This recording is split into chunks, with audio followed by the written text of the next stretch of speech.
अवधूत चिंतन श्री गुरुदेव दत्त। श्री स्वामी समर्थ महाराज की जय। स्वामी भक्त हो नमस्कार।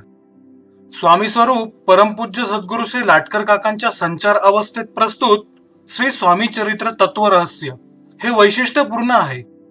आपल्याला प्रत्यक्ष स्वामी समर्थांच्या मुखातूनच हे ऐकायला मिळत आहे, हे आपले अहोभाग्यच आहे। श्रद्धावान स्वामी भक्तांनी याचा अवश्य लाभ घ्यावा। धन्यवाद। श्री स्वामी समर्थ। जय जय स्वामी समर्थ। प्रस्तुत प्रति गुरुवार सद्गुरु का दिन होता है।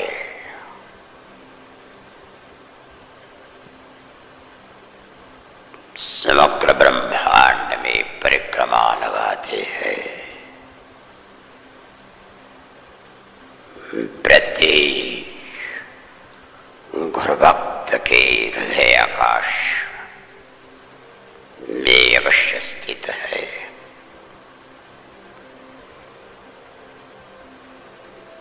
प्रत्येक भक्त के कल्याण के पथ निर्देश करते हुए श्रेयस पथ पर अवश्य ले जाते हैं। हमारी परिक्रमा अखंड है, अविरत है। त्रिखंड में है, चौदह में है। विशेष गुरुलोक में आज के दिन विशेष जल्लोष, विशेष चैतन्य, विशेष प्रसन्नता हो रही है।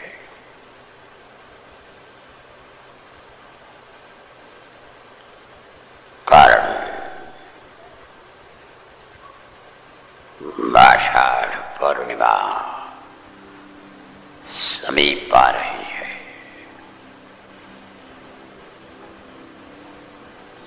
जो व्यास पूर्णिमा ज्ञान की पूर्णिमा, सद्गुरु की पूर्णिमा है। सद्गुरु परिपूर्ण पूर्ण तत्व है।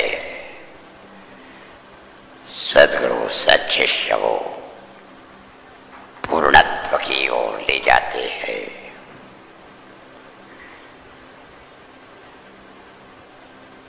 दस की पूर्व संध्या प्रस्तुत समय चल रहा है।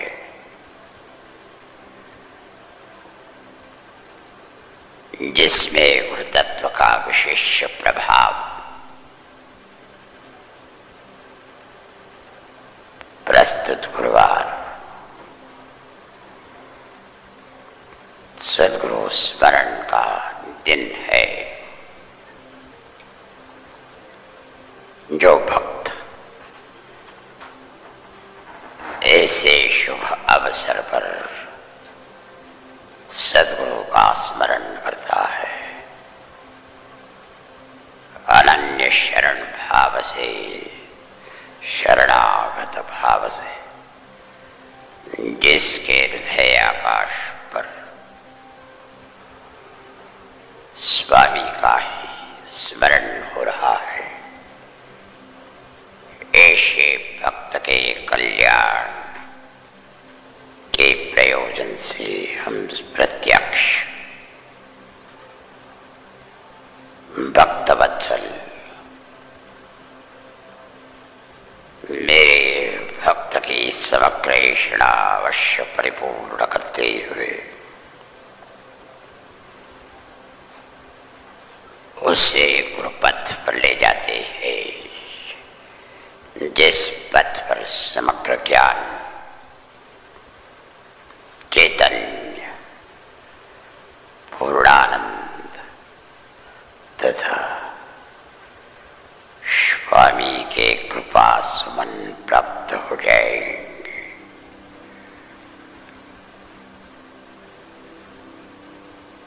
ऋषि के कारण ऐसे चैतन्यमय शुभ अवसर पर स्वामी चरित्र की लीला गाथा कथन करते हैं।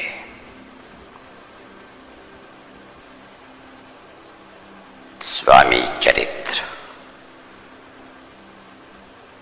जो गुरुतत्व रहस्य से ओतप्रोत है। स्वामी चरित्र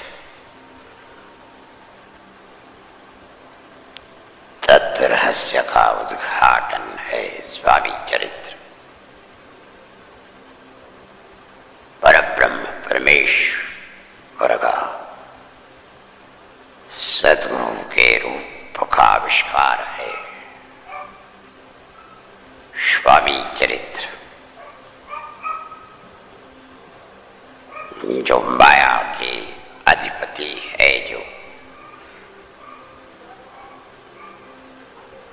समग्र विधि विधान के अधिपति है, जो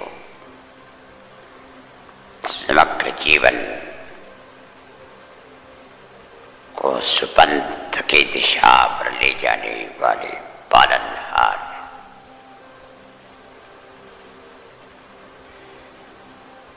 परब्रह्म परमेश्वर स्वरूप चतुर्भुज विष्णु है तथा अज्ञान से भ्रम से भ्रमण करने वाला जीव जब स्वामी चरण पर आता है, तत्पश्चात ऐसे जीव, ऐसे जीवात्मा को श्रेयस्पद सुपंथ पर सद्गुरु के कृपाशीर्वचन प्राप्त होने के प्रयोजन से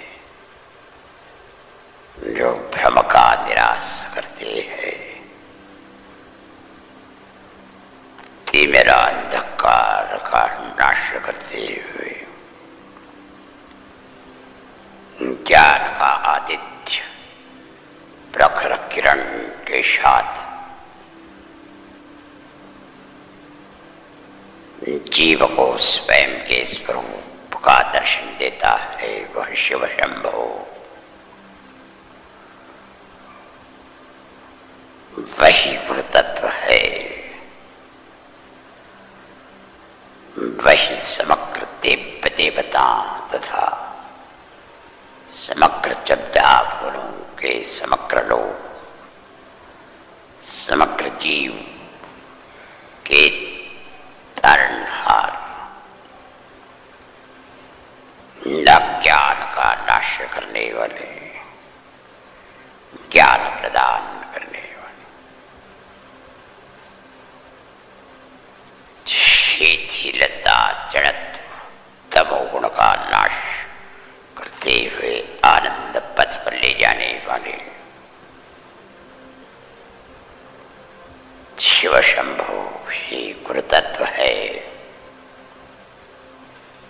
जिस गुरुतत्व का विस्तार से रहस्य उद्घाटन करने के प्रयोजन से ही समग्र गुरु लीला गाथा है। जैसी स्वामी चरित्र का सूत्र है, जानो लीला प्रसंग, लीला कथा तत्व रहस्य को स्पष्ट करने के प्रयोजन से ही है। समग्र जीव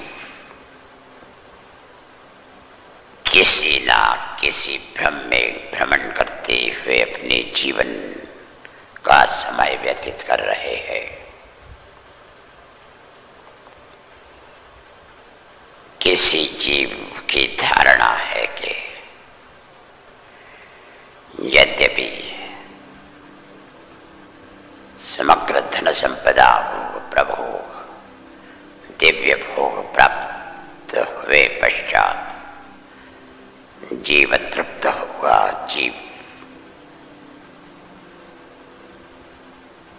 संपूर्ण आनंद प्राप्त करेगा। ऐसी धारणा कोई जीव रखता है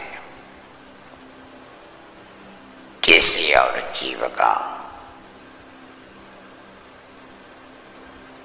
किसी विशेष भोग प्रभोग प्राप्त करने के प्रयोजन से नटनाट्य दंभ चल रहा है। ऐसी धारणा है कि दंभ के पश्चात कोई भोग प्राप्त होगा जिसके कारण जीवात्मा तृप्त तथा आनंदमय हो जाएगा। किसी और जीव की धारणा होती है कि यद्यपि सत्ता प्राप्त हो जाएगी, अधिष्ठाता हो जाएंगे, सत्ता के प्रभाव से श्रेष्ठता सिद्ध होगी, श्रेष्ठता के कारण बड़ी तृप्ति होगी, बड़ा आनंद होगा और इसके कारण ऐसी सत्ता प्राप्त करने के लिए प्रयास हो रहे हैं। किंतु इन समग्र प्रयास में केवल दंभ, अहंकार, राग द्वेष, काम क्रोध, मोह मद इत्यादि विकारों का ही दर्शन होता है। इस विकार के वृद्धि के कारण मनुष्य अतीव अतृप्त रहता है, आनंद का कोई स्पर्श नहीं, अत्यंत व्यस्तता से व्यग्र होता है, व्यग्रता से वक्र होता है, वक्रता से त्रस्त होता है, त्रासगी से अतृप्त होता है। अतृप्ति के कारण ही अखंड क्लेशमय जीवन होता है। किंतु अज्ञान का प्रभाव,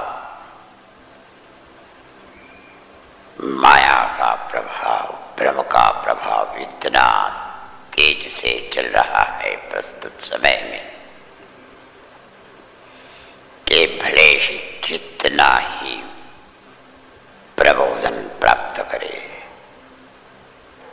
कितना ही संतों से प्रबोधन प्राप्त हो जाए, श्रवण करते हैं किंतु पुनश्च वही प्रमाद, पुनश्च वही कुपंथ पर जाते हैं।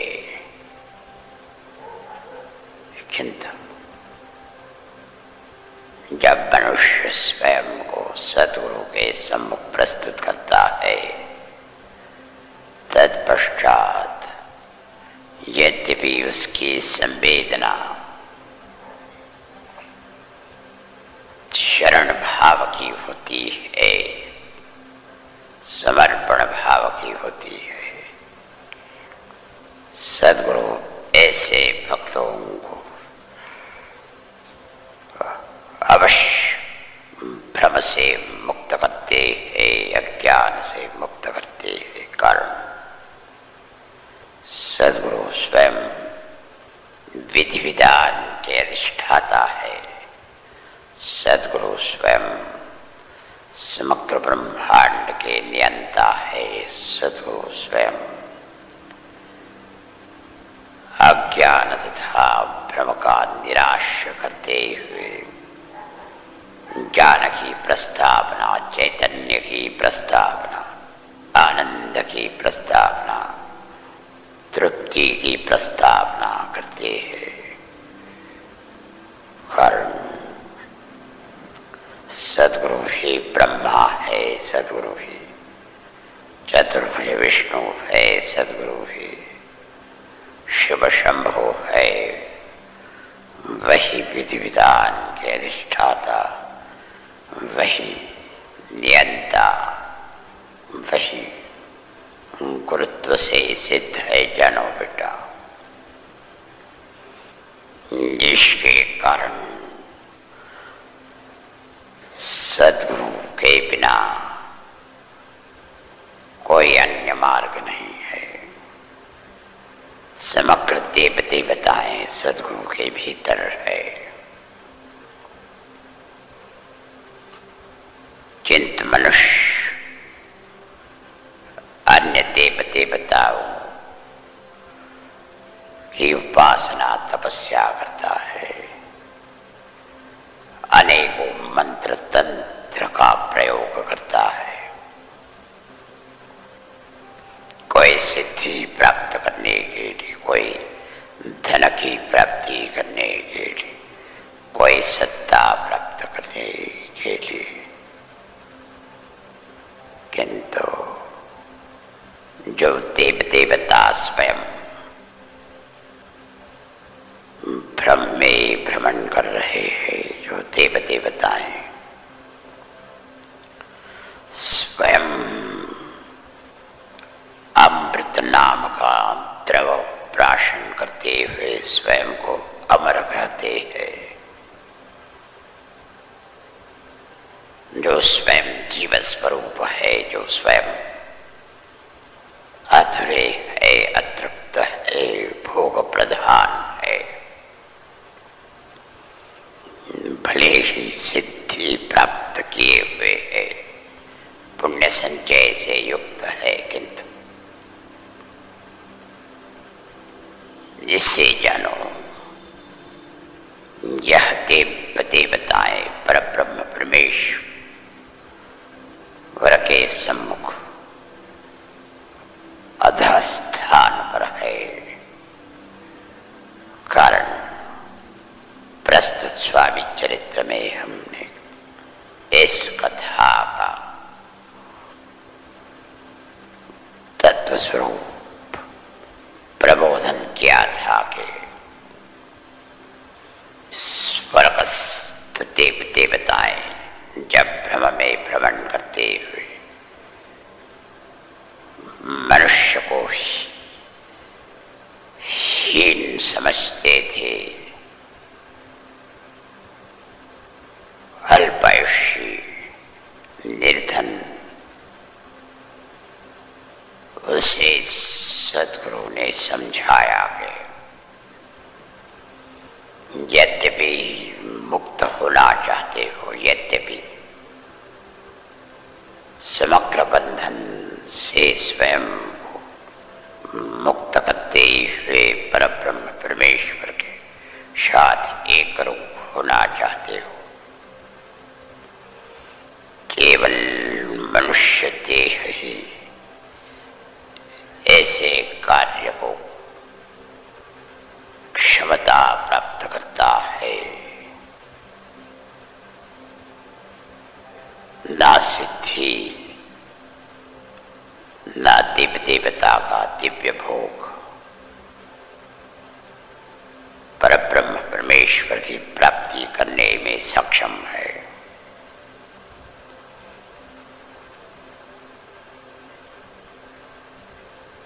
देवलोक में जो भव्य सभा हुई, इस सभा में स्वामी ने यह सिद्धांत कहा था कि जो जीव भले ही कितना पुण्य संचय करे, किंतु जब तक समग्रता से सद्गुरु के सम्मुख स्वयं को शरण भाव से प्रस्तुत ना करे, जब तक विवेक से युक्त, वैराग्य से परिपूर्ण, भगवत प्रेम से ओतप्रोत ज्ञान स्वकर्म स्वधर्म तथा भगवत भक्ति से जब तक जीव ओतप्रोत नहीं होता तब तक भले ही कितना पुण्य संचय हो, भले ही कितना ज्ञान प्राप्त हो, भले ही कितनी भोग प्रभोग प्राप्त करने की क्षमता हो, किंतु वह मुक्त नहीं हो सकता, वह तृप्त नहीं हो सकता, वह आनंद नहीं प्राप्त कर सकता, वह शांत प्रशांत नहीं हो सकता। जानो, ऋषि के कारण समग्र देव देवताओं स्वामी जी ने प्रबोधन किया कि प्रथम भोग प्राप्त करो, पुण्य क्षीण हुए पश्चात भूलोक में आओ, मनुष्य देह धारण करो, यज्ञ दान तपस्या नित्य कर्म स्वाध्याय के साथ दैवी संपदा प्राप्त करते हुए अनासक्त होते हुए स्वधर्म का पालन करते हुए स्वरूप ज्ञान प्राप्त करते हुए सद्गुरु के सम्मुख समग्र शरण भाव से जब मनुष्य स्वयं को प्रस्तुत करता है, तत्पश्चात ही उसे मुक्ति का पथ प्राप्त होता है, तृप्ति का पथ प्राप्त होता है। मुक्ति के पश्चात ही भगवत प्रेम वही अंतिम उपलब्धि है। अन्यथा मनुष्य अथवा देव गंधर्व अथवा अन्य जीवलोक में किसी ने किसी उपलब्धि के पीछे दौड़ लगा रहे हैं, प्रयास कर रहे हैं।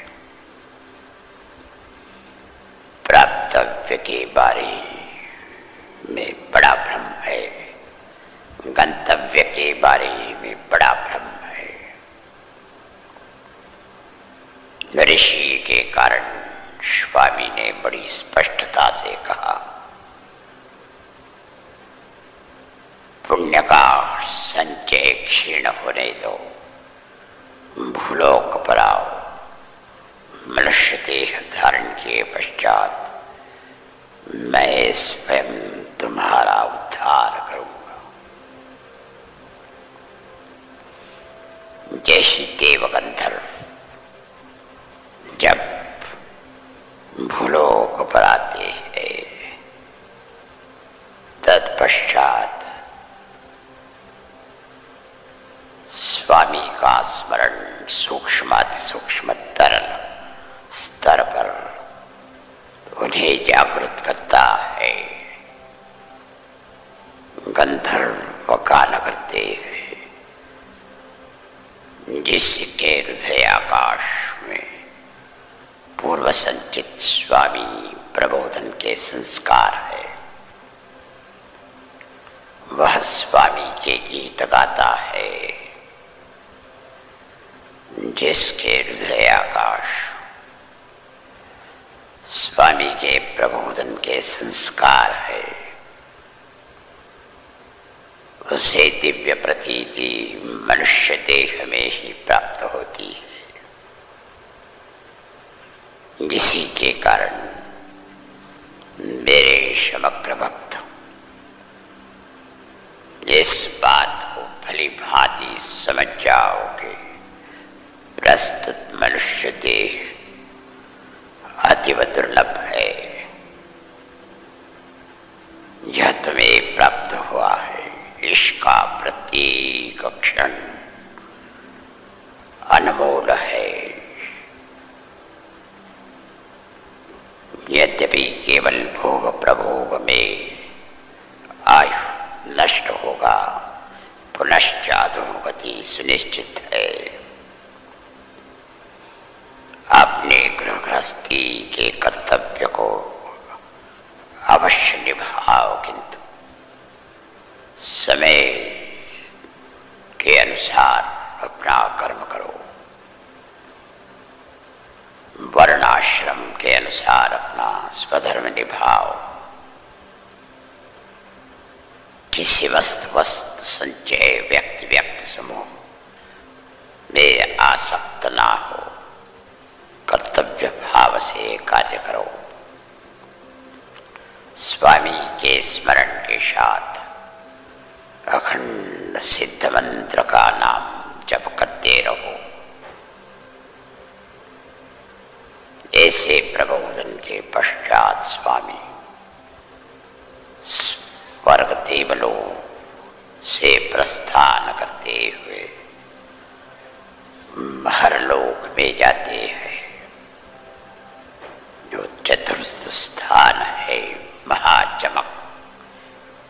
ऋषि ने इसका अध्ययन किया था जब हमने महाचमक को प्रबोधन किया था।